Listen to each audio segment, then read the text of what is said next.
ఎర్రబస్సు రాదన్న చోట ఎయిర్పోర్ట్ వచ్చిందన్న మంత్రి నారా లోకేష్. భోగాపురంలో జరిగిన అల్లూరి సీతారామరాజు అంతర్జాతీయ విమానాశ్రయ ప్రారంభోత్సవ సభలో ప్రధాని నరేంద్ర మోదీ, సీఎం చంద్రబాబు, ఉప ముఖ్యమంత్రి పవన్ కళ్యాణ్ తో కలిసి లోకేష్ పాల్గొన్నారు. స్వాతంత్ర సమరయోధుడు అల్లూరి సీతారామరాజు నడియాడిన పౌరుషాల గడ్డ ఉత్తరాంధ్ర అని లోకేష్ కొనియాడారు.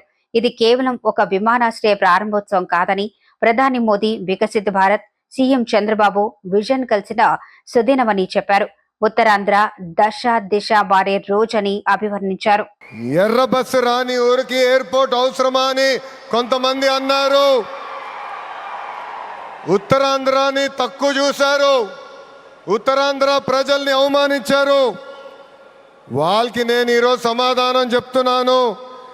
ఎర్ర బస్సు రాదన్న చోట ఎయిర్పోర్ట్ వచ్చింది, ఎర్ర బస్సు రాదన్న చోట ఎయిర్ బస్ వచ్చింది, ఎర్ర బస్సు రాదన్న చోట మన నమో గారు వచ్చారు. ఇదే మన ఉత్తరాంధ్ర దెబ్బ. అర్థమైందా రాజా? స్వాతంత్రం కోసం పోరాడిన వీరుడు అల్లూరి సీతారామరాజు గారు నడియాడిన గొప్ప ప్రాంతం ఉత్తరాంధ్ర. ఈ రోజు నుంచి ఈ నేల చరిత్ర, పౌరుషం ప్రపంచం మొత్తానికి తెలుస్తుంది. ఈరోజు కేవలం ఒక ఎయిర్పోర్ట్ ప్రారంభం మాత్రమే కాదు, మన నమో గారి వికసిత్ భారత్, మన సిబిఎన్ గారి విజన్ కలయిక ఈరోజు ఉత్తరాంధ్ర భవిష్యత్తు మారే రోజు, ఆంధ్రప్రదేశ్ అభివృద్ధిలో దూసుకుని వెళ్ళే రోజు. ఈ నేలకు స్వాతంత్రం తెచ్చింది అల్లూరి సీతారామరాజు గారు అయితే, ఉత్తరాంధ్ర కళలకు రెక్కలిచ్చింది గౌరవ ప్రధానమంత్రి శ్రీ నరేంద్ర మోడీ గారు. రైతుల త్యాగం, కార్మికుల కష్టం వల్ల ఈరోజు ఈ ఎయిర్పోర్ట్ మనం చేసుకుంటాం జరిగింది. అల్లూరి సీతారామరాజు గారు ఆయనలో ఉన్న పట్టుదల, పౌరుషం, దేశభక్తి నాకు మన ప్రధానమంత్రి నరేంద్ర మోడీ గారిలో కంపడుతుంది. రాష్ట్ర విభజన వల్ల మనం చాలా నష్టపోయాం. కట్టుబట్టలతో మన ప్రయాణం ప్రారంభించాం. అలాంటి అనాథగా ఉన్న రాష్ట్రాన్ని ఆదుకున్న వ్యక్తి మన నమో. భారతదేశ వ్యాప్తంగా నమో అంటే నరేంద్ర మోడీ గారు, ఆంధ్ర రాష్ట్రంలో నమో అంటే నాయుడుజీ, మోడీజీ గారు అద్భుతమైన జోడీ. ఈరోజు ఈ కలయిక వల్ల మనం అద్భుతంగా అభివృద్ధి చేసుకుని మనం ముందరికెళ్తున్నాం. ఇతర రాష్ట్రాల్లో డబుల్ ఇంజిన్ బుల్లెట్ ట్రైన్ సర్కార్ విన్నాం. ఆంధ్ర రాష్ట్రంలో డబుల్ ఇంజిన్ బుల్లెట్ ట్రైన్ సర్కార్ అంటే ఏంటో మన ప్రభుత్వం చేసి చూపిస్తుంది.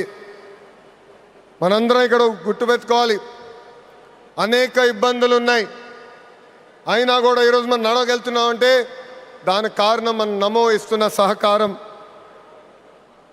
ఈరోజు ఎవరు ఊహించిన విధంగా మన రాష్ట్రంలో అతిపెద్ద ఎయిర్పోర్ట్ తక్కువ సమయంలో మనం ప్రారంభించుకున్నాం. ఆంధ్ర రాష్ట్రానికి జీవనాడి పోలవరం, మన రాజధాని అమరావతికి నిధులు కేటాయించింది మన నమో. అంతేకాదు దశాబ్దాలుగా మనకున్న కళ విశాఖ రైల్వే జోన్ని కూడా కేటాయించింది మన నమో. భారతదేశంలో ఏ ఉక్కు ఫ్యాక్టరీకి ఇవ్వకుండా కేవలం మనకే ఒక ప్రత్యేక ప్యాకేజ్ ఇచ్చి విశాఖ ఉక్కుని కూడా కాపాడింది మన నమో. కర్నూలులో హైకోర్టు బెంచ్ ఏర్పాటు చేస్తున్నాం. Google, ఆసిలర్ Mittal, AMCA fighter jet project ఈరోజు ఆంధ్ర రాష్ట్రానికి వచ్చిందంటే దానికి కారణం కూడా మన నమో. మోడీజీ కా విజన్ और नायडू जी का एग्जीक्यूशन और दोनों का एक ही मिशन विकसित उत्तरांध्र.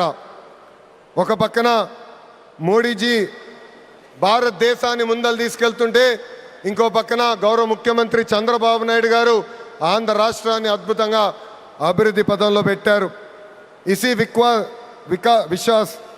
इसी विश्वास ने आज भोगापुरम को वर्ल्ड मैप में एक नई पहचान दी है. एनडीए की कंचुकोटा ఉత్తరాంధ్ర అంటే ఎన్డీఏ. మన జరిగిన ఎన్నికల్లో మాకు క్లీన్ స్వీప్ మీరు అందజేశారు. అందుకే ఉత్తరాంధ్రాన్ని అభివృద్ధి చేసే బాధ్యత కూటమి ప్రభుత్వాన్ని. ఎవరు ఊహించిన విధంగా ఈరోజు డేటా సెంటర్స్ వచ్చినాయి, ఉక్కు ఫ్యాక్టరీలు వచ్చినాయి, అనేక పరిశ్రమలు ఈరోజు విశాఖపట్నం ఉత్తరాంధ్రాని ఎత్తుక్కుంటా వస్తున్నాయి. అది మాకు ఉత్తరాంధ్రకున్న కమిట్మెంట్. అద్భుతమైన నదులు, అడవులు, వనరులు ఉన్న ప్రాంతం మన ఉత్తరాంధ్ర. ప్రజాప్రభుత్వం వచ్చిన తర్వాత ఉత్తరాంధ్రాని అభివృద్ధి పదంలో మనం పెడతాం జరిగింది. ఒకప్పుడు ఉత్తరాంధ్ర అంటే వెనుకబడతాం, ఉత్తరాంధ్ర అంటే వలసలు, ఉత్తరాంధ్ర అంటే చిన్న చూపు. అలాంటిది ఇప్పుడు ఉత్తరాంధ్ర అంటే ఉద్యోగాలు, ఉత్తరాంధ్ర అంటే అభివృద్ధి, ఉత్తరాంధ్ర అంటే బంగారు భవిష్యత్తు. ఇక్కడున్న యువకులు విమానం ఎక్కి అవకాశాల కోసం వేరే దేశాలకు వెళ్ళాల్సిన అవసరం లేదు. అవకాశాలు విమానం ఎక్కి ఉత్తరాంధ్రకు వచ్చే బాధ్యత కూటమి ప్రభుత్వం తీసుకుంటుందని ఈ సభాముఖం మీ అందరికీ నేను హామీ ఇస్తున్నా.